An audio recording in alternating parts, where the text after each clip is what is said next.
పాకిస్తాన్ ప్రేరేపిత ఉగ్రవాదం ఆపరేషన్ సింధూర్ గురించి వివరించడానికి బయలుదేరిన మన ఎంపీల బృందాలకు అడుగడుగునా పాజిటివ్ రెస్పాన్స్ లభిస్తోంది.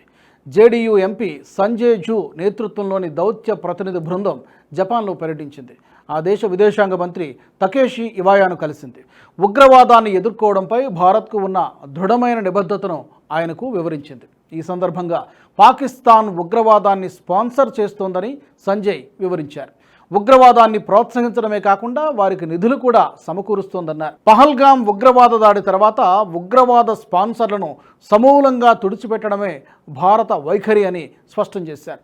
ఈ సందర్భంగా ఉగ్రవాదంపై భారత్ చేస్తున్న పోరాటానికి జపాన్ మద్దతు పలికింది. పహల్గామ్ దాడిపై సంతాపం తెలిపిన జపాన్ విదేశాంగ మంత్రి తకేషి ఉగ్రవాద చర్యలకు పాల్పడే వారిని కఠినంగా శిక్షించాలని కోరారు. మరోవైపు భారత విదేశాంగ కార్యదర్శి విక్రమ్ మిస్త్రీ టోక్యోలో ఆ దేశ ఫారెన్ సెక్రటరీ తకేహీరుతో సమావేశమయ్యారు.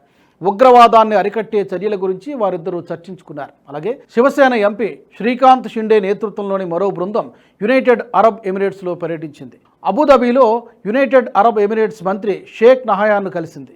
పాకిస్తాన్ సీమాంతర ఉగ్రవాదంపై తాము జరుపుతున్న పోరు ఆపరేషన్ సింధూర్ గురించి ఆయనకు వివరించింది. ఈ క్రమంలో ఉగ్రవాదంపై పోరులో భారత్కు యుఏఈ మద్దతు పలికింది. ఉగ్రవాదాన్ని స్పాన్సర్ చేసే దేశాలకు ఎట్టి పరిస్థితుల్లోనూ మద్దతు ఇవ్వమని స్పష్టం చేసింది.